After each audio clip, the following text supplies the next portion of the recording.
कपिल जी, मैं आपको धन्यवाद देता हूं और ये फिल्म बनाने के लिए, ये वेब सीरीज बनाने के लिए बहुत बहुत धन्यवाद। कहां का सत्यमेव जयते, कहां का सत्यमेव जयते, कहां का सत्यमेव जयते। सुप्रीम कोर्ट के जजेस, हाई कोर्ट के जजेस जरूर इसको देखें और आत्मचिंतन करें कि भारत की न्याय प्रणाली कहां पहुंच गई है। भारत में टोटल 5 करोड़ केसेस तो वो हैं जो district court, high court, supreme court में है। इसका मतलब 5 करोड़ परिवार न्याय की आशा में बैठा हुआ है। ऑन एन एवरेज एक परिवार में 6 आदमी रख लीजिए, तो यानी 30 करोड़ लोग न्याय की आस लगाए बैठे हुए हैं। 30 करोड़ का मतलब एक अमेरिका, 30 करोड़ का मतलब 15 ऑस्ट्रेलिया, 30 करोड़ का मतलब 7 कनाडा, 30 करोड़ का मतलब 1.5 ब्राजील। इतने लोग भारत में न्याय की आस में बैठे हुए हैं। और ये 5 करोड़ केस तो वो हैं जो district court, high court, supreme court में है। इसके पैरेलल हमारे देश में एक और जुडिशियल सिस्टम है, उसको कहते हैं तहसीलदार, एसडीएम, एडीएम, डीएम, कमिश्नर, जहां पे चकबंदी के मुकदमे चलते हैं। वो इस 5 करोड़ में काउंटेड नहीं है।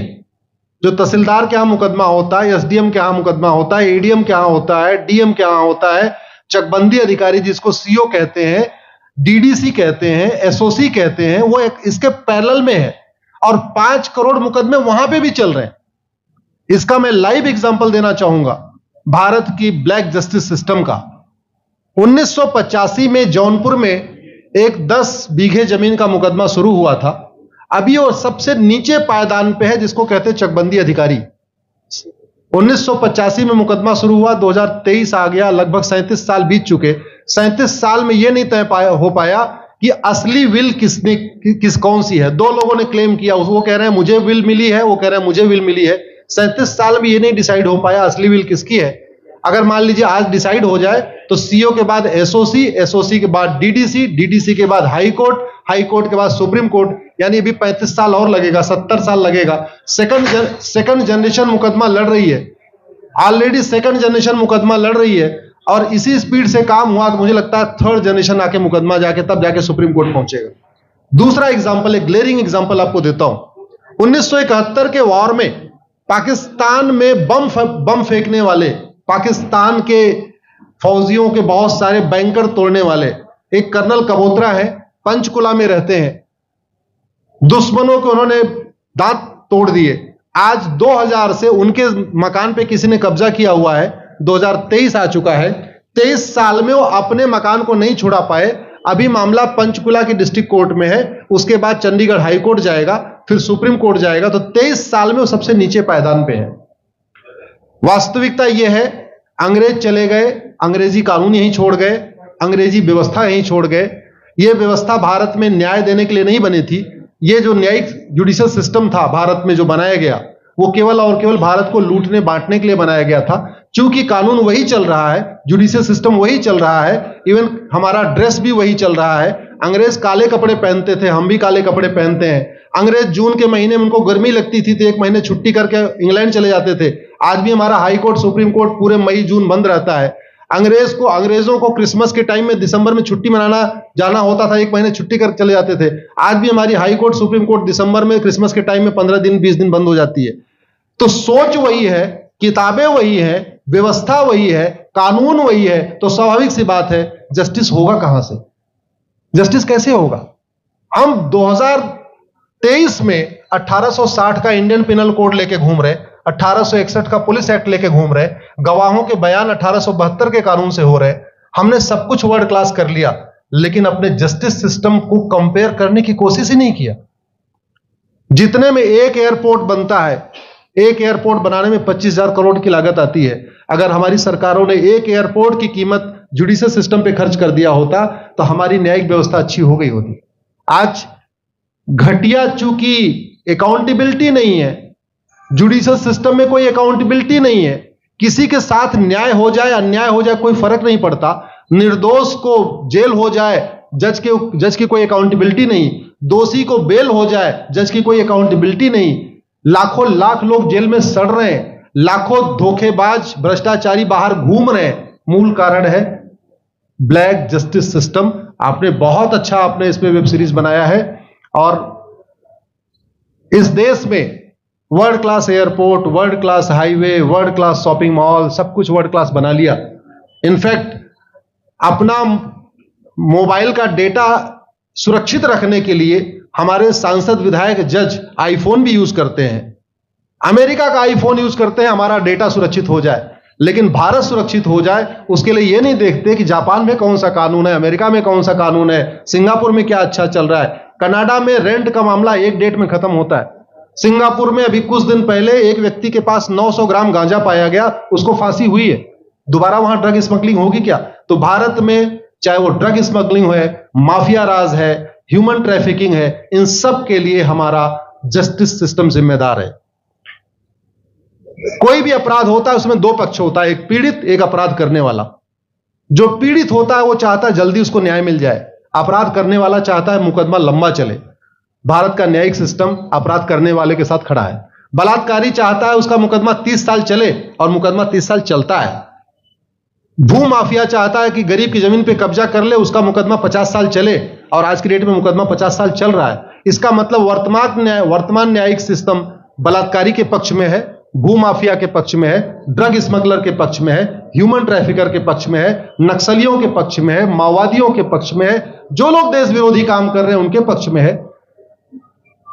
40 साल 50 साल के बाद किसी व्यक्ति ने मिलावट करके लोगों का स्वास्थ्य खराब कर दिया, उसको 50 साल के बाद सजा हो रही है।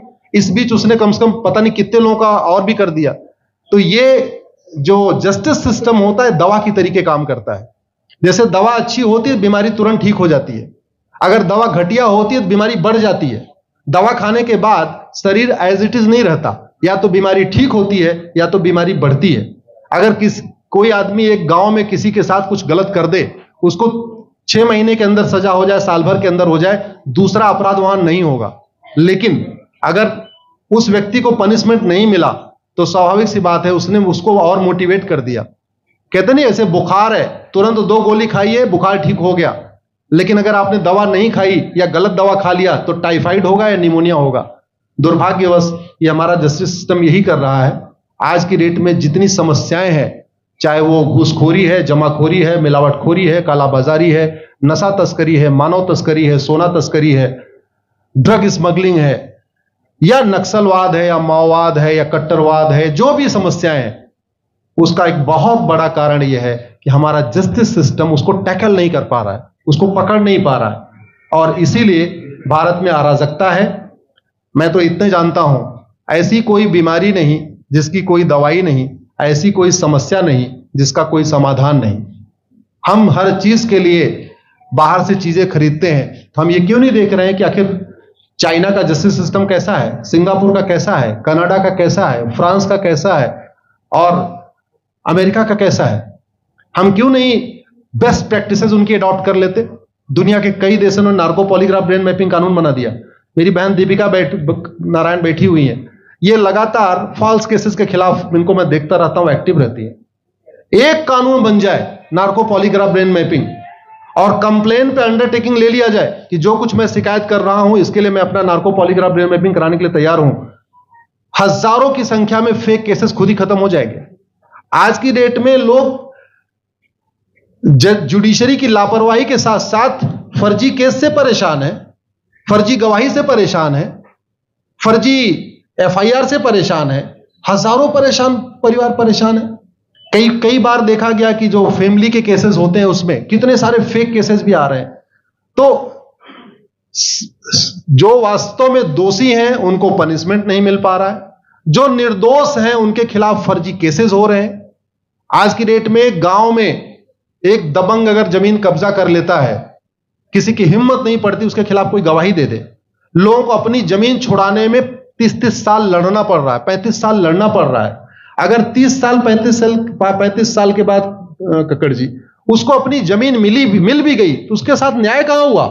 35 साल में उसका टाइम बर्बाद हो गया, 35 साल में उसका पैसा बर्बाद हो गया, 35 साल वो मेंटल ट्रॉमा में रहा, 35 साल उसने तारीख पे तारीख झेली है। और मैं तो डिस्ट्रिक्ट कोर्ट में कई बार जाके देखा, ऐसे परिवारों को देखता हूं जिनके पास बस से आने के लिए पैसा नहीं है, साइकिल से आते हैं। ऐसे परिवारों को देखता हूं जो चाय नहीं पी सकते अपने पैसे से, बेचारे घर से रोटी बांध के और अचार लेके आते हैं, लेकिन वहां मजबूरी में वकील को पैसा देते हैं। तो हमारी कोर्ट कचहरी वास्तव में दलाली का अड्डा बन गया है। हमारी कोर्ट कचहरी भ्रष्टाचार का अड्डा बन गया है। और मैं दुख के साथ कहना चाहूंगा, अदालतों में न्याय हो नहीं रहा है, बल्कि न्याय बिक रहा है। जिनके पास पैसा है वो उन्होंने कितना बड़ा क्राइम किया हो, मर्डर किया हो, रेप किया हो, उनको जमानत हो रही है, और जिनके पास नहीं है वो बेचारे जेल में सड़ रहे हैं। कई बार तो देखा गया, मैंने मेरे मर्डर किया एक्स अनंत सिंह ने, लेकिन एक्स अनंत सिंह बाहुबली थे, उन्होंने थानेदार को 20 लाख रुपए दिया, वो वाई अनंत सिंह को लेकर जेल में डाल दिया, नाम वही है। अब उसके बाद क्या हुआ, 20 साल मुकदमा चला और फिर सबूत के अभाव में छूट गया। तो जिसने मर्डर किया वो तो कभी जेल गया ही नहीं, एक निर्दोष जेल गया, 10-20 साल के बाद उसने अपना जमीन बेचा, सब कुछ किया, मां बाप सब कुछ तबाह हो गए, फिर वो सबूत के अभाव में छूट रहा है।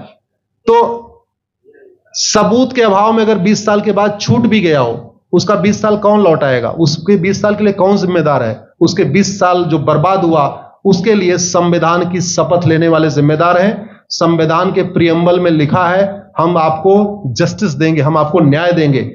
न्याय देने की जिम्मेदारी किसकी? जिन्होंने शपथ लिया। शपथ कौन लेते हैं? जजेस लेते हैं, सांसद, विधायक, मंत्री लेते हैं। तो आज की डेट में अगर लोगों को न्याय नहीं मिल रहा है तो इसके लिए वही जिम्मेदार हैं जो संविधान की शपथ लेते हैं। संविधान की शपथ लेने वालों को वेतन, भत्ता, गाड़ी, बंगला इसीलिए मिलता है कि लोगों को न्याय मिल सके, फास्ट जस्टिस मिले, कंप्लीट जस्टिस मिले।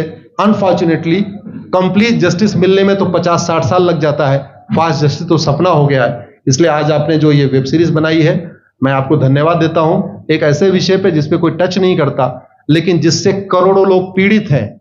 मैंने कहा ना, 5 करोड़ लोग सीधे district court, high court, supreme court के केसेस से पीड़ित हैं, और 5 करोड़ मुकदमे एसओसी, डीडीसी, तहसीलदार के यहां चल रहा है। तो अगर 5 करोड़ से 30 करोड़ लोग इधर पीड़ित हैं तो उधर भी पीड़ित है। वास्तव में बहुत बड़ी संख्या भारत में इसी से पीड़ित है। और अपराध, भ्रष्टाचार और जितनी भी अराजकता चल रही है उसका मूल कारण भी यही है। जस्टिस सिस्टम अच्छा हो जाए, कानून सख्त हो जाए, कानून का खौफ पैदा हो जाए, न्यायपालिका का खौफ पैदा हो जाए, और ये थाने जो दलाली के अड्डे बन गए हैं, तहसील जो दलाली का अड्डा बन गया है, डिस्ट्रिक्ट कोर्ट जो कमीशन खोरी का अड्डा बन गया है, अगर इस पे कंट्रोल हो जाए तो वास्तव में भारत में फिर से राम राज्य आ सकता है। अगर जुडिशियल सिस्टम अच्छा हो जाए तो जो राम राज्य की कल्पना है, धर्म की जय हो, अधर्म का नाश हो, प्राणियों में सद्भावना हो, विश्व का कल्याण हो, मुझे लगता है उसको फिर से जीवित किया सकता है। आपने मुझे बुलाया कपिल जी, मैं आपको धन्यवाद देता हूं। और ये फिल्म बनाने के लिए, ये वेब सीरीज बनाने के लिए बहुत बहुत धन्यवाद देता रहता हूं। दीपिका जी लड़ती रहती हैं, इनको देखता रहता हूं। बहन नेहा जी आई हैं, ये अपने गानों से मुझे लगता है बहुत अच्छा आप लिखती हैं, और इसी तरीके से कड़वा सच आप लिखते रहिए, कड़वा सच गाते रहिए। लोग आज की डेट में, यंग जनरेशन कड़वा सच सुनना चाहती है। मीठे झूठ ने इस देश में शुगर, डायबिटीज पैदा कर दिया। भारत केवल लोग डायबिटीज से नहीं पीड़ित हैं, बल्कि हमारी व्यवस्था को डायबिटीज हो चुका है। और उस डायबिटीज को दूर करने के लिए नेहा राठौर जैसी बहनें जो सही बात कह रही हैं, दीपिका जी सही बात कह रही हैं। आप लोग जो है बहुत अच्छा काम कर रहे हैं। और आपने, कक्कड़ साहब, आपने बनाया वेब सीरीज, आपको विशेष आभार, धन्यवाद देता हूं। यही निवेदन करता हूं, इस वेब सीरीज को ज्यादा से ज्यादा देखें, और खास तौर पे अगर आपके जानने वाले कोई जज हैं, कोई आईएएस हैं, कोई आईपीएस हैं, मंत्री, सांसद, विधायक हैं, उनको भी एक बार फोन करके, व्हाट्सएप करके एक बार कहिए कि वो भी इसको जरूर देखें। क्योंकि अल्टीमेटली न्यायिक व्यवस्था बदलने की जिम्मेदारी उन्हीं की है जिनको वेतन, भत्ता, गाड़ी, बंगला, free air ticket, free rail ticket और वीआईपी व्यवस्था मिलती है। ये व्यवस्था उन्हीं को बदलनी है। जय हिंद, धन्यवाद।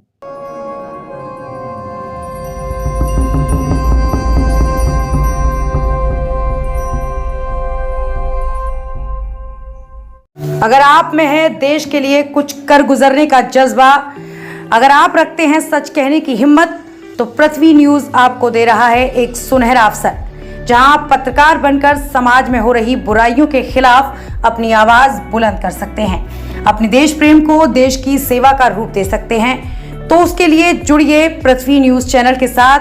अधिक जानकारी के लिए दिए गए नंबर पर संपर्क करें 7033179142 पर।